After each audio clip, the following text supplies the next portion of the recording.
Hello dear friends, subscribers and guests on my channel. In this video I want to show and tell you how to check last login on Snapchat account. Please put your like, subscribe to my channel and share this video with your friends.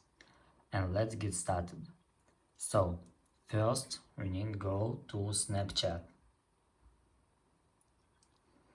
After that, click on our account here and click settings. After that, we need to scroll down and click two-factor authentication. Click continue, and in your choice you can find here button called forget devices. And after that, you can check last login on Snapchat account. And that's all. This is very easy way to do.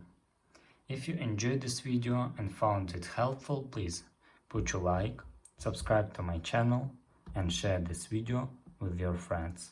Bye bye everyone. See you later.